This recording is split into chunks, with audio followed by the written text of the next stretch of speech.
Hey, hello everyone, hello vinyl community, hello Brandon, Mr. Hall of Fame. I'm here to participate in your 6,000 subscriber contest. Needless to say, this is a huge milestone. Congratulations. I'm a fan, you know that, don't you?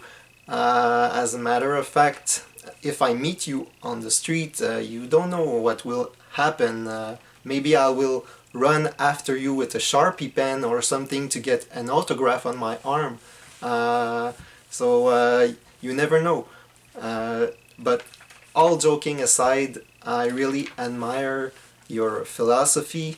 I like the way you just follow your gut. If you like something, you like something. If you want to go in whichever direction with your collection, you just go ahead and do that. So these are all things that I really do like about you. Uh, so what will this video be about? Well, you asked us 6 questions and I will gladly answer all of them. I will talk to you about a couple of songs that I find a little bit creepy in the lyrics.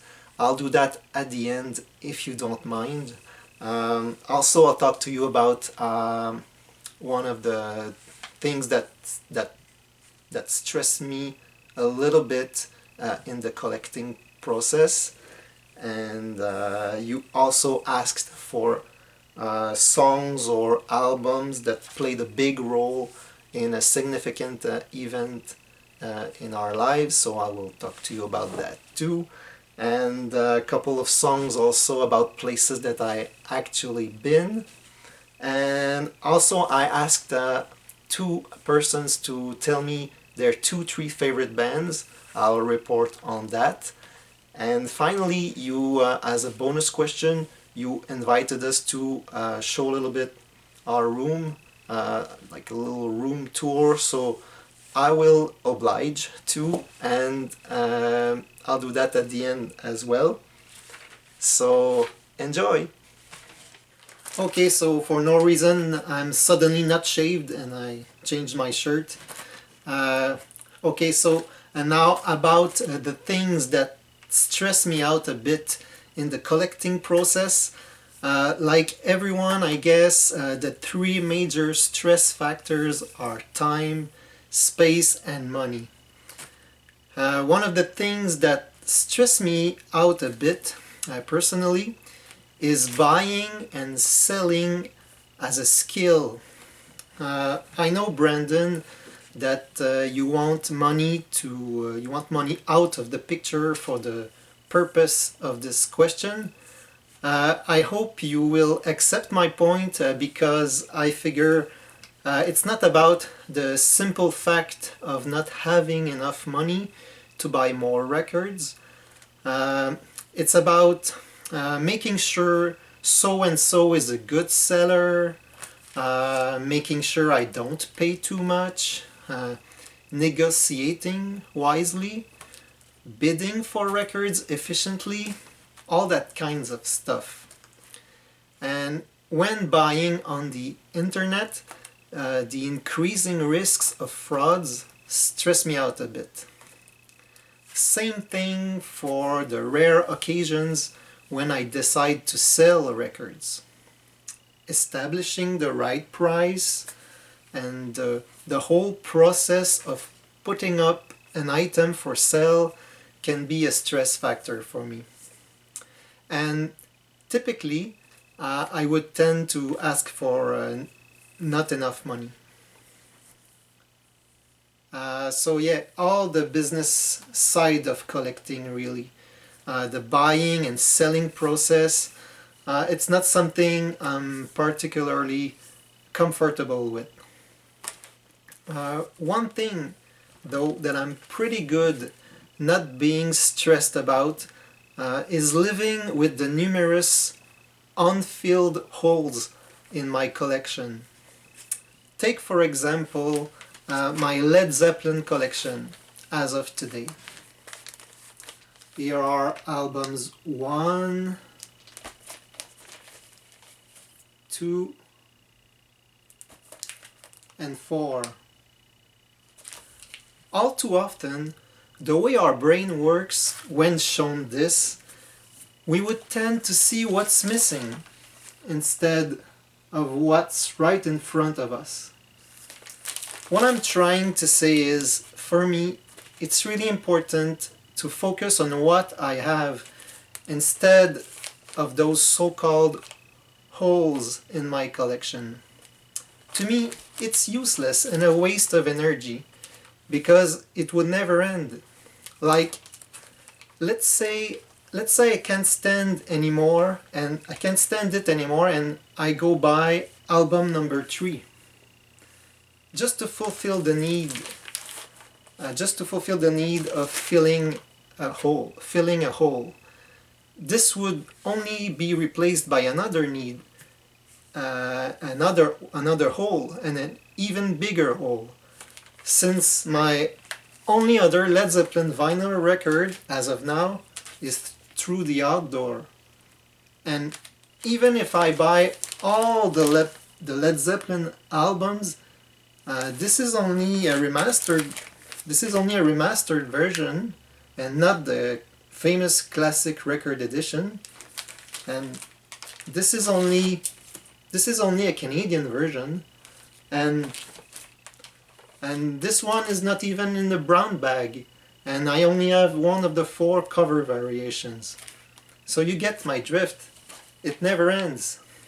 And there's nothing wrong with upgrading a collection, and I intend to do that over time.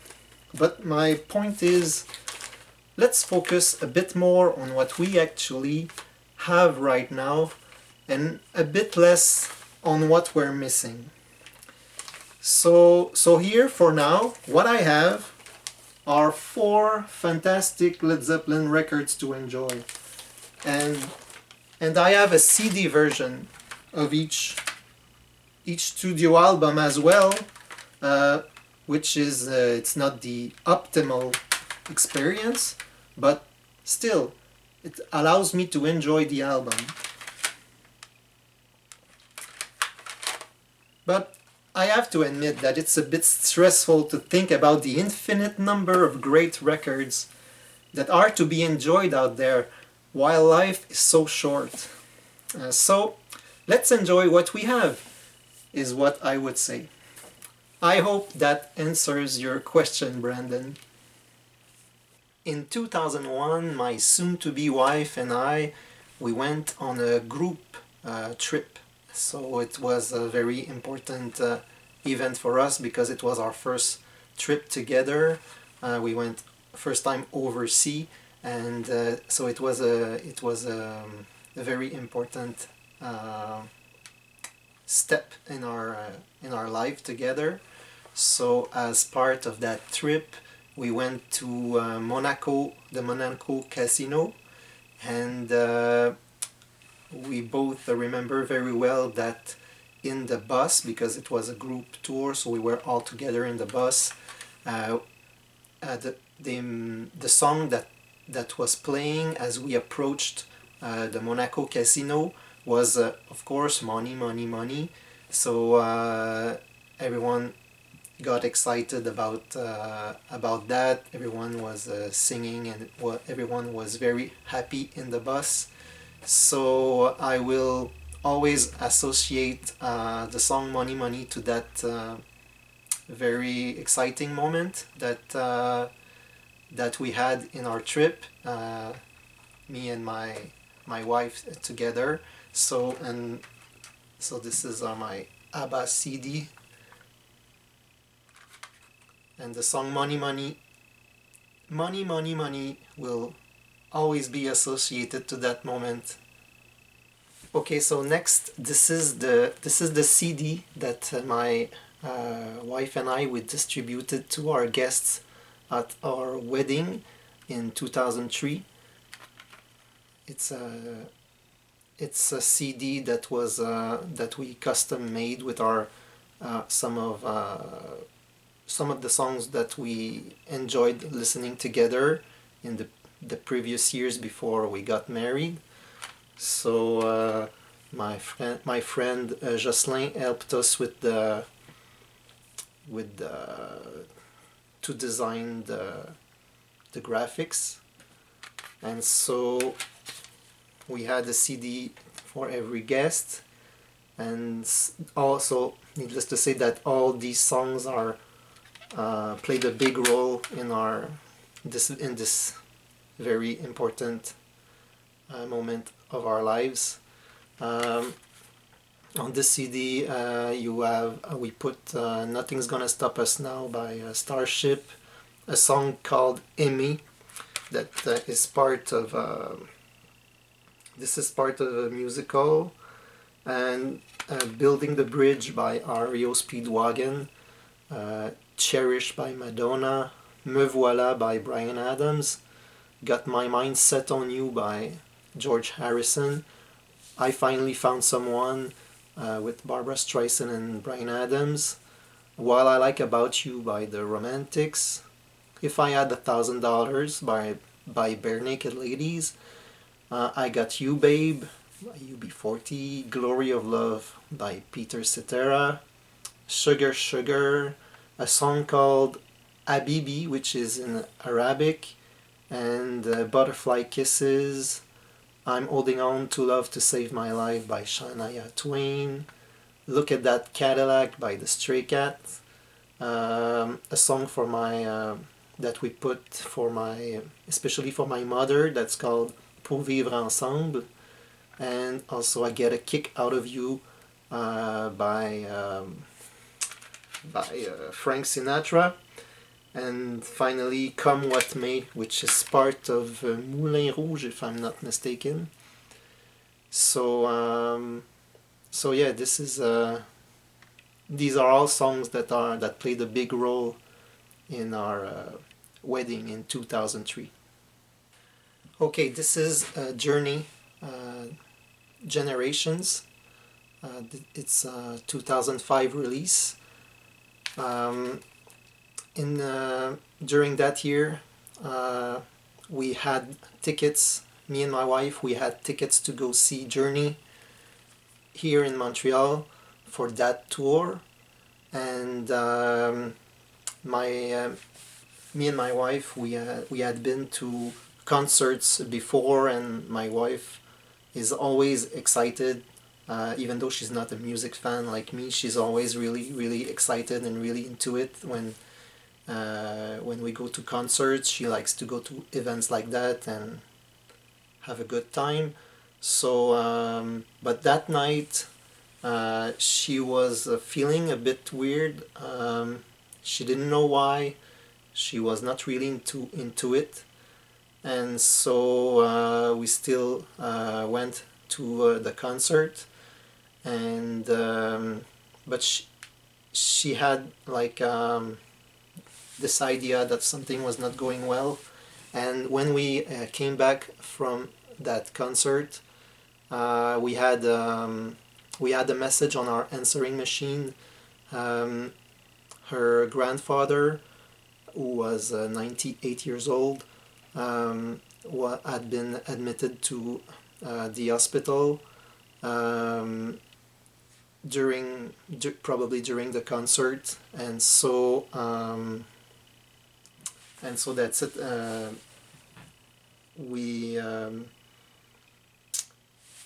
Her grandfather died in the days that followed that Journey concert.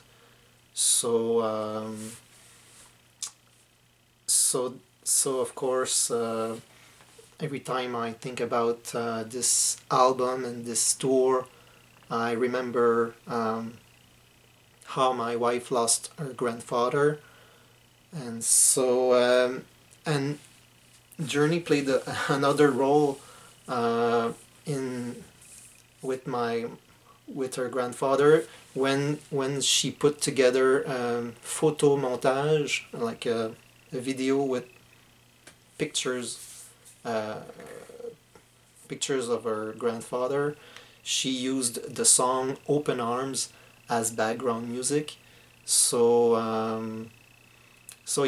Journey and my wife's grandfather have this link this association together. So yeah, journey, generations. Okay guys, so this is the segment where I'm gonna be talking about a few places that I've been. First, in 2001, during the same trip where we toured France, we also went to London. So this is an obvious choice, London Calling by The Clash. Second, a few years ago, I went to Niagara Falls and Chicago, which is a city that I've never been to.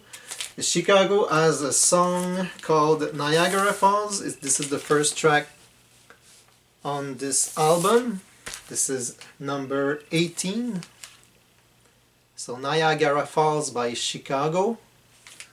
And finally, in 2016, it was the 40th anniversary of the band Boston.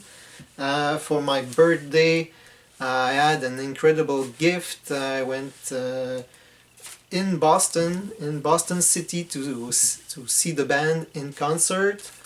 And so in the song Rock and Roll Band, the lyrics go, we were just another band out of Boston. So I'm hoping this will be acceptable as an entry. And as you can see, I brought back from this concert, I brought back a guitar pick that you can see here at the bottom. And I also brought back this hoodie. This hoodie that I'm wearing most of the times when I'm listening to my records. So that's it for a couple of places that I've been to. Welcome back to the video. This is my favorite question of the contest, and for this video I thought a little change of scenery would be good. And also, this is Zeus, one of our guinea pigs, who's gonna be with us for the video, for this part of the video. And so, I really like that question, Brandon. You asked us to go see two people and ask them what are their 2-3 favorite bands. So first I asked my hairdresser. He's a guy about my age, a little bit younger maybe, and he said his 2 favorite bands were Savage Garden, which is a pop duo from Australia, and also Indochine, which is a French pop new wave band. I actually have a record by Indochine. It's quite good. And also I asked one of my colleagues, I never talked about music with him.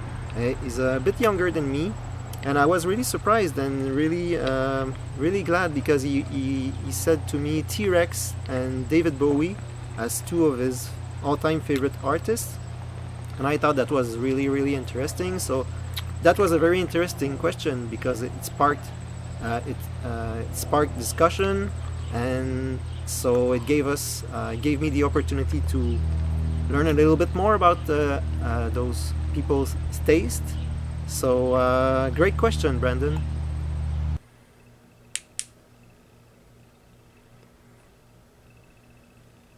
Hello there. This is Bernard again. This is the part where I talk about the creepy lyrics. So yeah, I don't like creepy stuff. In fact, I'm a kind of a scaredy cat. If you watched Tavis at Vinyl Talk with Tavis, he talked about the album Thriller and the song Thriller. I can totally relate to that. Just watch his video. I don't know if you know the band The Box. They have a song called L'Affaire du Moutier.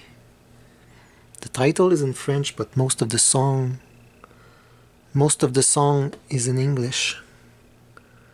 L'Affaire du Moutier. That's hard to show, huh? Anyway, trust me on this. The song is called L'Affaire du Moutier. And at the end of the song, they said non coupable, pour cause d'aliénation mentale, which means not guilty by reason of insanity. And when I was a little boy, I thought that was very creepy. O Fortuna by Orff, Karl Orff, on Carmina Burana. Just thinking about it gives me the creeps. And it's just thinking about it. Oh my goodness. It's the song One on the Metallica and Justice for All album. The song One. Oh my goodness, just thinking about it. Hold my breath as I wish for death or something like that. Whew. You all know Queensryche Empire album. The song Silent Lucidity, that part with the voice that says something like complete control, something like that, and then help me, close to the edge. I think I was something like 18 years old, maybe 19 years old. I had a dream. When I woke up, I was convinced that I had heard the entire song in my dream, with all the lyrics and everything, all the parts. And I thought that was really, really creepy. And ever since then, every time I listen to Close to the Edge, the song Close to the Edge, I think about that dream that I did. And I think it's creepy. Lindsey Buckingham, Go Insane album. This is kind of a creepy album, I always thought. Just listen to the first track. I want you. I want you. I want you right now. Oh my goodness. I don't think it was normal in that track. You have a keyboard like in the song that's quite a happy part. You could put it in another song and make a happy song out of it. But within the context of the track, I Want You. Procolarum. A whiter shade of pale. I think it's seriously hunted. On certain nights, if you listen to it too much, you get sucked in.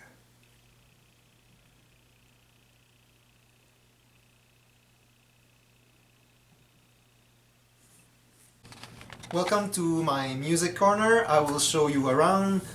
Filming for me today is my oldest daughter, and so I'll show you around. So this is my wife here. Picture of my wife, and right beside it I have 3 cassette racks. These old cassettes that I used to listen to a lot when I was younger. So moving along, here we have my CD collection. It's all alphabetized, and the A section starts here and it goes all the way to Z here. So these are my rock and pop CDs. The only exception here is my two mobile fidelity CDs that I keep here separately. And this is my first CD tower, rotating tower, where I keep some of my favorite bands. And moving along here, well, just a word on this this furniture, this piece of furniture here. When I was still living at my parents' place, I drew it on paper and designed it, and I showed it to my father, and he agreed to build it for me. so I really appreciated that, and I hope I will keep it a long time. This is my system here. This is my amplifier. I have a Riga setup, and this is my CD player. You can open it from the top here. And this right here is my headphone amplifier. I use my headset here. These are a couple of jazz albums. Some of them, most of them are copies. These are a few original here. And so if we move along just right here, I display my covers here. I can change the cover as I see fit. Right now I'm displaying a Van Morrison record.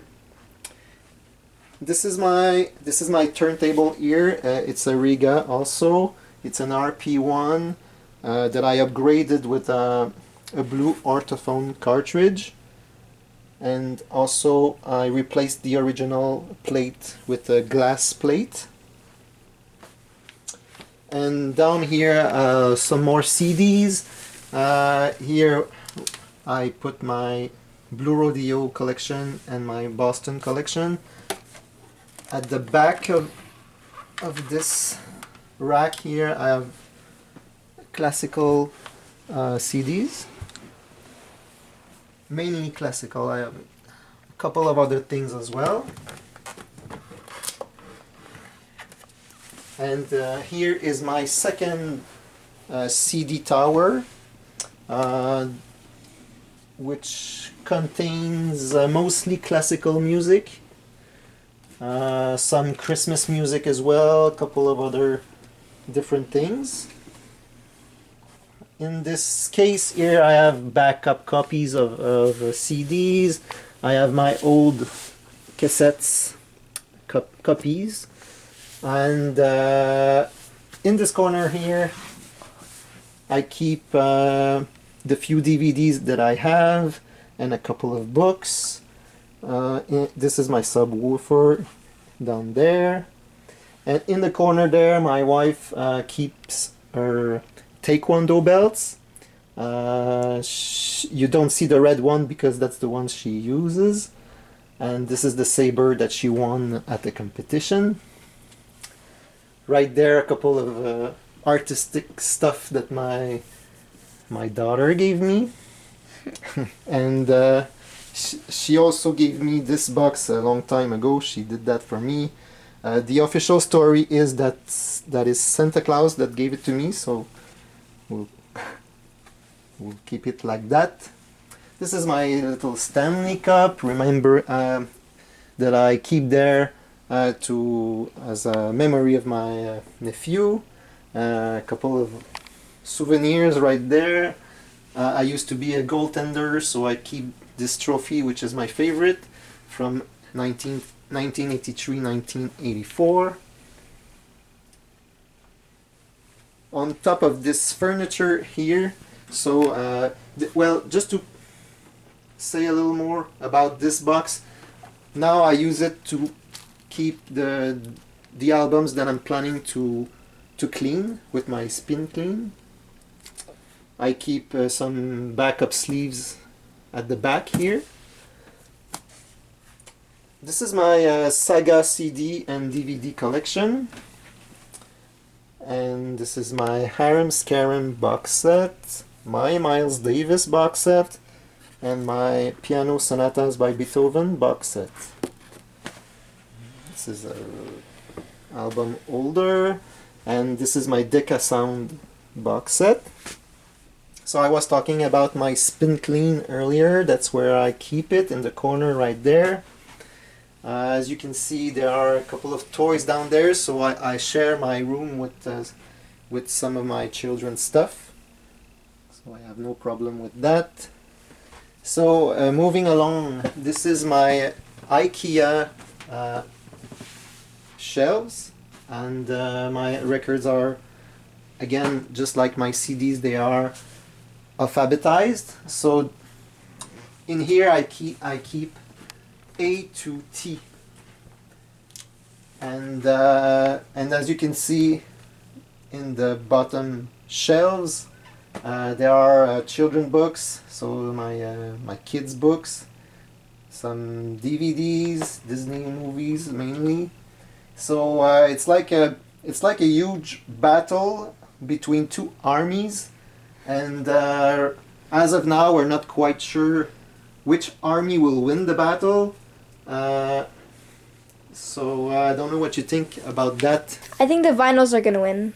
Yeah, right. Yeah, I think you're right. Yeah.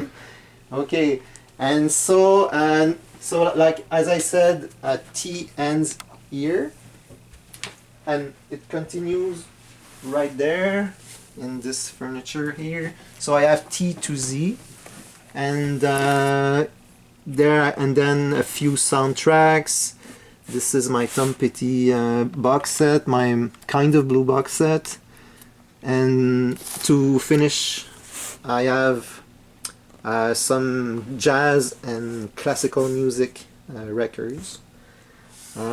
In these I keep copies, CD copies. And what's your favorite album? I like Rocky. You like Rocky, huh? Yeah. So this is my daughter's favorite record that I have in my collection. This is one of my few soundtrack records. I have a couple more records that are stored in this box here.